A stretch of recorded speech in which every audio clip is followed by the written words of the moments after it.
Amer fort पहाड़ी पर थोड़ा ऊंचाई पर बना है।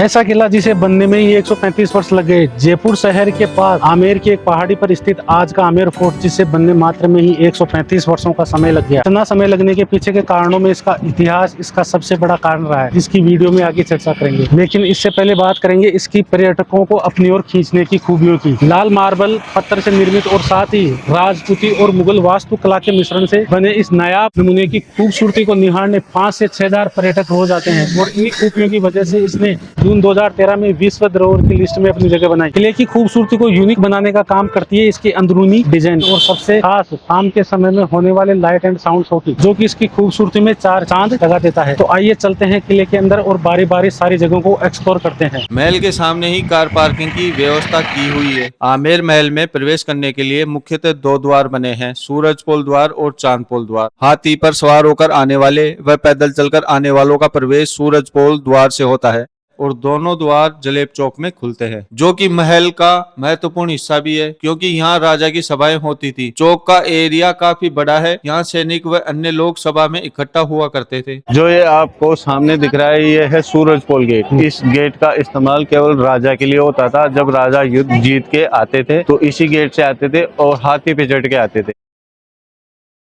और ये सूरजपोल गेट के सामने ही बना हुआ है चांदपोल गेट। रानियां और आम जनता आती थी और जिधर से ये गेट बना हुआ है उधर से ही चांद का उदय होता, इसलिए इस गेट का नाम चांदपोल रखा गया। जलेब चौक में एंटर करते ही सिंहपोल द्वार के पास शिला माता का मंदिर है, जो कि 16वीं शताब्दी में बनाया गया था। जो आपको सामने दिखाई दे रहा है वो है सिंहपोल द्वार।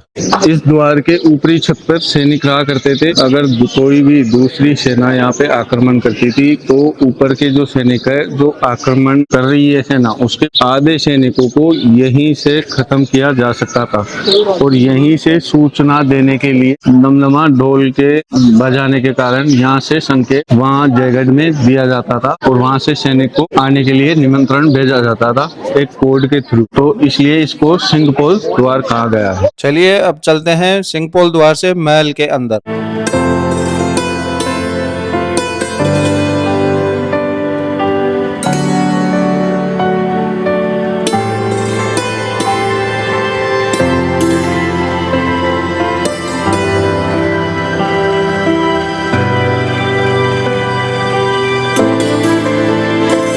महल में प्रवेश करते ही शुरुआत होती है एक बड़े से ग्राउंड से। ग्राउंड में स्थित है दीवाने आम 27 कचहरी वाला भवन और गणेश पोल द्वार। कहते हैं कि 27 कचहरी वाले भवन का निर्माण आम जनता की समस्याओं को सुनने के लिए किया गया था और यहाँ पर आने वाले नागरिक दीवाने आम में बैठा करते थे। ये आप देख रहे हैं, ये है 27 कचहरी। एरिया वाइज यहाँ 27 कचहरी भवन बनाया गया था। हर कचहरी में अलग अलग क्षेत्र की समस्याओं का समाधान होता था। दीवाने आम राजा का मुख्य दरबार कक्ष था। प्रजा की समस्याएं 27 कचहरी में दर्ज होने के बाद दीवाने आम में राजा के पास भेज दी जाती थी, जहां राजा नागरिकों के सामने बैठकर उनका निवारण किया करते थे। इसके अलावा सेना के उच्च अधिकारियों से मीटिंग भी यहीं की जाती थी और विशेष अवसरों पर जैसे विजयोत्सव, दशहरा, जन्मदिवस आदि उत्सव भी यहीं संपन्न किए जाते थे। ये जो आप सामने देख रहे हैं ये है गणेश पोल द्वार।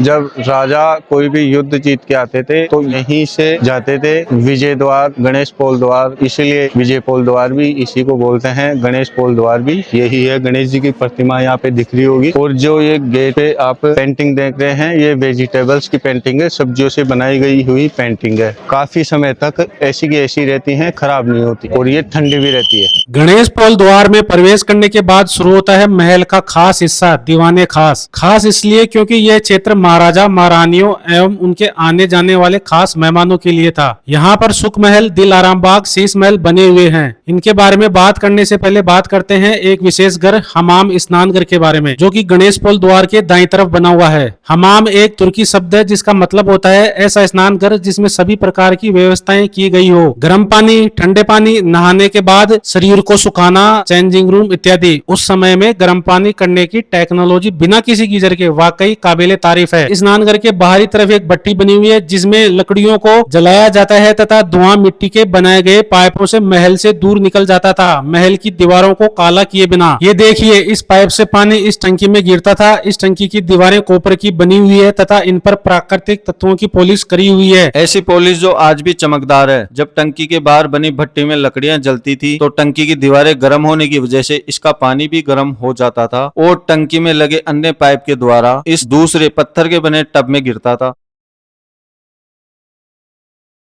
और ये है ठंडे पानी के लिए, ये ठंडे पानी के लिए है। अगर पानी ज़्यादा गर्म हो जाता था तो यहाँ से ठंडा पानी लिया जाता था और इस पानी में यहाँ पे राजा और महारानियाँ नहाते थे। इस पानी में चंदन, गुलाब के पत्ते, पत्तियाँ और इत्र लगाए जाते थे ताकि खुशबू बनी रहे। और यहीं पे गर्म पानी होता था, यहाँ पे सन बात होता था। रानियाँ यहाँ पे खड़ी होके जब सूरज की रोशनी आती थी तो यहाँ से सन बात मिलता था, सन बात लेती थी। बहुत ही अद्भुत, बहुत ही यूनिक जो है उस टाइम का, उस प्राचीन काल का ये बाथरूम। और यहाँ पे जब नहाने के बाद में रानियां बाहर निकलती थी तो ये है चेंजिंग रूम। ये पुराने जमाने का शौचालय, राजा महाराजाओं के टाइम का शौचालय। अब बात करते हैं दीवाने खास में बने इस सुख महल की। इस महल को शाही परिवार गर्मियों में आराम के लिए इस्तेमाल करता था। यहाँ पर एक खुली नाली में से पानी को बहाया जाता था जिससे महल का तापमान कम रहता था। कुल मिला के इस जगह को आप नेचुरल एसी बोल सकते हैं। सुख महल के सामने ही दिलाराम बाग, जो कि बड़ी ही खूबसूरती के साथ डिजाइंड है। सुबह शाम के वक्त यहाँ पेड़ पौधों के बीच टहलते हुए अपने आप को सुकून दिया करते थे। गार्डन के सामने ही बना है शीश महल, जिसमें अंदर की दीवारों पर कांच लगाया गया था। यहाँ कैंडल जलाई जाती थी जिसका शीशों की वजह से प्रकाश कई गुना बढ़ जाता था। एक ही तरीके से पूरे 12 महल बनाए गए हैं। 3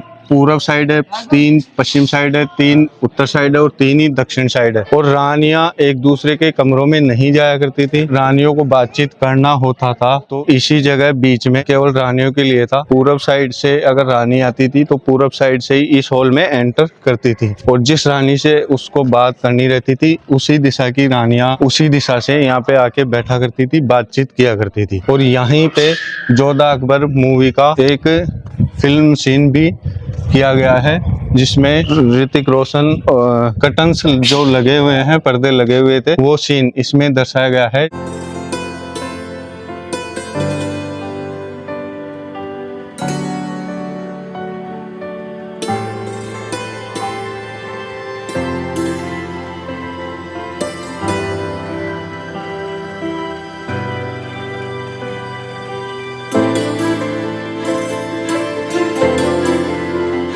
महल की छत से बाहर का व्यू, सामने का व्यू आप देख सकते हैं। बहुत ही खूबसूरत नजारा दिखाई दे रहा है। पूरी आमेर की पहाड़ियां यहाँ से दिखाई पड़ती है। राजा मानसिंह ने यहाँ पे ये मावटा झील बनाई थी और यहाँ पे केसर के पेड़ भी लाए गए थे कश्मीर से, लेकिन केसर पेड़ लगाने में राजा नाकाम हो गए थे क्योंकि यहाँ पे गर्मी के कारण केसर के लिए टेम्परेचर 0 डिग्री से भी कम चाहिए, यानी -डिग्री चाहिए टेम्परेचर। लेकिन केसर के हिसाब से यहाँ का टेम्परेचर बहुत ज्यादा था तो राजा ने फिर हार कर जो है इस जगह पे फूलों के पौधे लगवा दिए। और यहाँ पर ही जो जोधा अकबर मूवी का गाना जो ऐश्वर्या राय ने गाया था।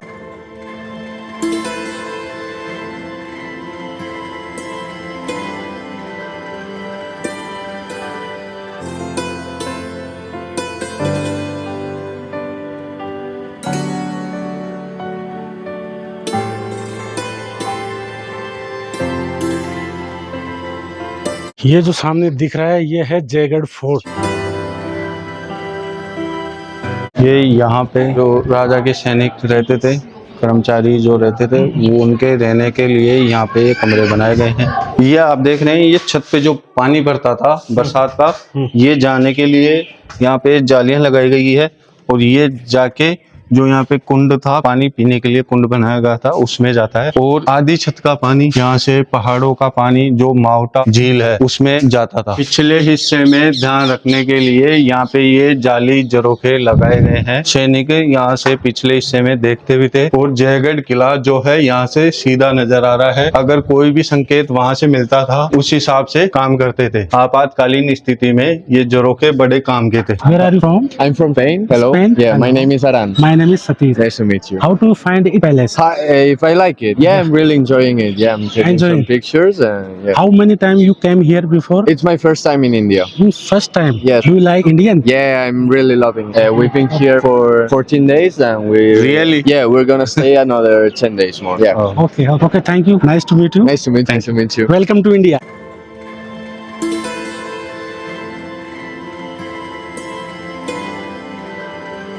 आमेर फोर्ट में अगर यहाँ पे कोई भी आपातकालीन स्थिति होती थी तो राजा और रानियां और उनके मंत्री या तो उनसे युद्ध किया करते थे, और अगर अनकंट्रोल स्थिति होती थी तो राजा और रानियां और उनके मंत्रीगण यहाँ से एक गुप्त सुरंग है जो यहाँ से निकल के जयगढ़ में पहुँचती है। और वहाँ पे जो यहाँ के राजा का सैनिक बल था वो जयगढ़ में ही रहता था, अस्त्र शस्त्र भी वहीं रहते थे। तो वहाँ के लिए यहाँ से निकास द्वार बनाया गया है, गुप्त सुरंग जो यहाँ से बनाई गई हुई है। जोधा अकबर मूवी में जो ऐश्वर्या राय ने खाना बनाया था वो इन्हीं में बनाया। ये ठंडा पानी रखने के लिए ये मटका यूज में लिया जाता था।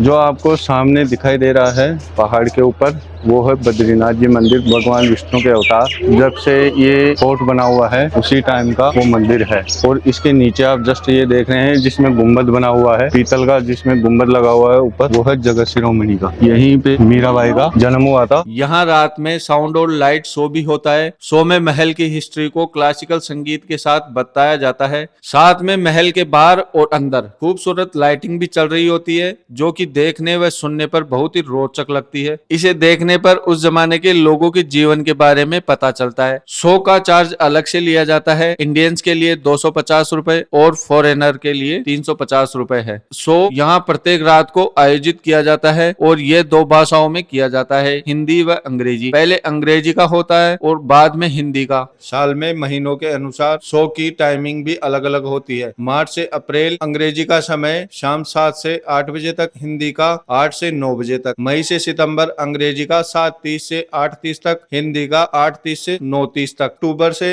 फरवरी अंग्रेजी का 6:30 से 7:30 तक, हिंदी का 7:30 से 8:30 तक। अब बात करते हैं 135 वर्षों की। दरअसल 11वीं सदी से पहले आमेर को अमरपुरा, अमरगढ़, अंबावती नामों से जाना जाता था। उस समय क्षेत्र मीणा जनजाति के शासकों के अधीन था और चूंकि आमेर ढूंढाड़ क्षेत्र के अंतर्गत आता है। ढूंढाड़ क्षेत्र मतलब राजस्थान के कुछ हिस्से जैसे जयपुर, सीकर, जमरावगढ़, नीम का थाना, टोंक, सवाई माधोपुर, दौसा, कोटपुतली, ये सब ढूंढाड़ क्षेत्र में आते हैं। उस समय ढूंढाड़ क्षेत्र की राजधानी खो नामक एक जगह हुआ करती थी जो राजस्थान के भरतपुर जिले में स्थित है। उस समय खो के राजधानी के शासक दुले राय थे। दुले राय कछवाहा राजपूत वंश से आते थे और उनको ही कछवाहा राजवंश का जनक भी माना जाता है। और चूंकि दुले राय की राजधानी के हिस्से आमेर पर मीणाओं का अधिकार था, इसलिए दुले राय ने सन 1170 ईस्वी में मीणाओं पर आक्रमण करके आमेर को अपने अधीन करना चाहा, लेकिन इस युद्ध में दुले राय को हार का सामना करना पड़ा। इसके बाद दुले राय के पुत्र कोकिल देव ने सन 1207 ईस्वी में आमेर के मीणाओं से युद्ध करके उन्हें पराजित किया और पुरानी राजधानी खो को बदलकर आमेर को अपनी नई राजधानी घोषित कर दी। नई राजधानी बनने के बाद कोकिल देव ने एक किले का निर्माण करवाया जिसे आमेर किला कहा गया। शुरुआत में आमेर फोर्ट एक साधारण किला ही था, लेकिन समय के साथ आमेर के राजाओं ने अपनी जरूरतों के हिसाब से किले में कई बदलाव करवाए। सबसे पहला बदलाव राजा मान सिंह ने अपने अनुसार 1592 ईस्वी में करवाया, जिसे किले को एक नया रूप मिला। इसके बाद जय सिंह प्रथम ने किले का विस्तार करवाया। इसके बाद जय सिंह द्वितीय ने कई सुधार एवं नवीनीकरण करवाए और 1727 ईस्वी में जय सिंह द्वितीय ने ही अपनी राजधानी आमेर को बदलकर जयपुर में स्थानांतरित कर ली। ऐसे 1592 ईस्वी से 1727 ईस्वी तक किले में अपडेट होते रहे, जिसका डिफरेंस 135 वर्षों का है। ये था आज का वीडियो। लोकेशन अच्छी लगी तो वीडियो को लाइक करें, शेयर करें और हमारे चैनल को सब्सक्राइब करें। धन्यवाद। हर हर महादेव, जय श्री हरि।